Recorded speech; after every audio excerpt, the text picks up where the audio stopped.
अभिवादन स्वीकार करें। मैं उदय पठानिया। लोकसभा चुनाव एक बार फिर से सिर पर है, लेकिन बेरोजगारों के सिर पर जो मुसीबत हिमाचल में बनी हुई है वो लगातार लटकती जा रही है। एक तलवार वो तलवार है बेरोजगारी की। आज जिस कोड की मैं बात करने जा रहा हूँ उसका पोस्ट कोड था 973, और 973 जो प्रदेश की मूलभूत एक तरह से जिसको ये कहा जा सकता है कि जरूरत है जिस विभाग की, वो विभाग है बिजली विभाग। वहाँ पे इलेक्ट्रीशियन की भर्ती होनी थी, लेकिन लोकसभा चुनाव सिर पर आ गए। इन लोगों के सिर से जो आम लोग हैं उनमें जो सभाएं होती हैं उनमें एक ही बात की चर्चा चली रहती है कि रोजगार। सियासत वालों को एक बार फिर रोजगार सामने दिख रहा है, बीजेपी को भी और कांग्रेस को भी, लेकिन आम आदमी का रोजगार कहाँ पर है, ये एक बहुत बड़ा सवाल है। हिमाचल में सरकार से ज़्यादा, विपक्ष से ज़्यादा शोर कोर्ट्स का है, और ये कोर्ट जो है वो तमाम बेरोजगार युवाओं के साथ जुड़े हुए हैं। ये वो पोस्ट कोड हैं जिनके ऊपर ये लगातार बात चलती है कि इनके रिजल्ट्स नहीं निकल रहे। इसी तरह का एक और पोस्ट कोड है और इसका पोस्ट कोड है 973। इस पोस्ट कोड के तहत बिजली बोर्ड में इलेक्ट्रीशियंस की भर्ती होनी थी, और इसके लिए युवाओं ने साल 2022 में ही कवायदें शुरू कर दी थी, लेकिन साल 2024 आ गया, इन लोगों का कोई हल नहीं निकला। जिस तरह से बिजली के झटके होते हैं, ये कहा जाता है कि बिजली की गति से आगे चला, लेकिन कहीं ना कहीं जो बिजली विभाग है वो बिजली तो छोड़िए कछुए की गति के साथ भी चलता हुआ नज़र नहीं आया।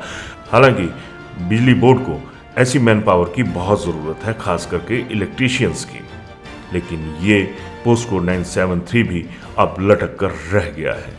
अगर शुरू से बात करें तो इसकी जो एडवर्टाइजमेंट थी वो 24 मई 2022 को जारी हो गई थी, और इसका एग्ज़ाम 9 अक्टूबर 2022 को हो गया था, और शॉर्ट लिस्ट भी हुए इसमें 7 दिसंबर 2022 को। इसमें 481 लोगों को शॉर्ट लिस्ट कर दिया गया, लेकिन बीच में आम विधानसभा चुनाव आए और ये प्रोसेस रुक गया।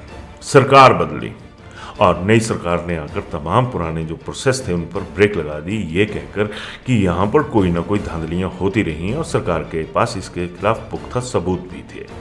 लेकिन 973 पोस्ट कोड ऐसा था जिसमें ना तो कोई FIR थी, ना ही उसमें कोई धांधली देखी गई थी। खैर, जो मसला था वो हमीरपुर से उठकर पब्लिक सर्विस कमीशन शिमला में पहुँच गया, और शिमला में जब इसका प्रोसेस चला तो उसके बाद 112 लोगों को 10 नवंबर 2023 को उनके रिजल्ट्स निकाल दिए और 112 लोगों को रखने की संतुष्टि कर दी गई। लेकिन वक्त देखिए, मैंने पहले भी कहा कि बिजली की गति से, एक मुहावरा है कि वो बिजली की गति से गया, लेकिन यहाँ पर कछुआ चाल ही कही जा सकती है कि ये मसला वहाँ पर रुक गया। और अब साल 2024 है, 112 परिवार जिनसे ये युवा जुड़े हुए हैं उनकी चिंताओं का कोई अभी तक ठौर ठिकाना नहीं मिल पाया, क्योंकि इन लोगों का रिजल्ट ही डिक्लेयर नहीं हो पाया है। मौजूदा दौर में बर्फबारी का सीजन है, और ये खबरें बहुत अहम रहती हैं हमेशा कि इतने जो HRTC के रूट थे वो इतने ठप हो गए, सड़कें इतनी ठप हो गई, और इस ठप व्यवस्था के तहत एक नाम आता है कि इतने ट्रांसफार्मर भी ठप हो गए, इतनी जो लाइन्स थी वो भी डिस्टर्ब हो गई, इलेक्ट्रिसिटी लाइन्स जो थी वो भी डिस्टर्ब हो गई। इनको बहाल कौन करेगा? क्योंकि जब भी कोई कंप्लेंट आम आदमी करता है तो ये कहा जाता है कि अभी आपकी कंप्लेंट का हल नहीं किया जा सकता क्योंकि हमारे पास मैन पावर कम है। अब सवाल उठता है कि जब आपके पास एक तय मानकों के तहत और एक पुख्ता व्यवस्था के तहत 112 लोगों की जो नियुक्तियां हैं वो हो चुकी हैं, तो उन्हें अपॉइंटमेंट्स क्यों नहीं दी जा रही? क्या वजह है कि ऐसे मामलों को लटकाया जा रहा है जो सीधे सीधे जनता की सुविधाओं के साथ जुड़े हुए हैं? इसकी देरी में कुछ ऐसे सवाल भी उठाए जा रहे हैं जो कि सरकार की तरफ से हैं कि इनको वहाँ पर नियुक्ति क्यों दे दी, इनको उस सर्कल में नियुक्ति क्यों दे दी? क्या हर जगह पर ज़रूरी नहीं है कि जो भी जिनको भी जॉब्स मिली हैं आप उनको नियुक्तियाँ दीजिए? खैर, इस मामले में सवाल बहुत ज़्यादा है, लेकिन बिजली की गति से जो एक मुहावरा है वो यहाँ पर उसी तरह से ठप होता नज़र आ रहा है जिस तरह से पोस्ट कोड 973 ठप पड़ा हुआ है। हिमाचल की तमाम जॉब्स देने वाले जितने भी पोस्ट कोड हैं वो डिकोड होने का नाम नहीं ले रहे, और लोगों में हाय तौबा का आलम बना हुआ है। इस मुद्दे पर अपनी राय जरूर दीजिएगा। धन्यवाद।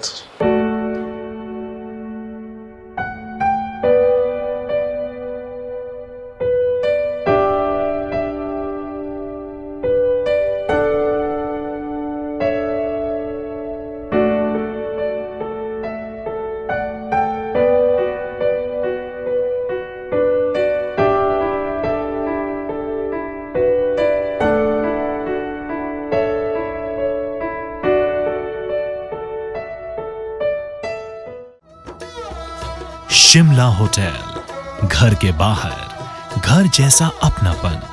अपने वेकेशंस को सुनहरी यादों में पिरोएं शिमला होटल के साथ। राजसी वैभव और राजस्थानी आव भगत, जो देगी आपको एक रॉयल फील।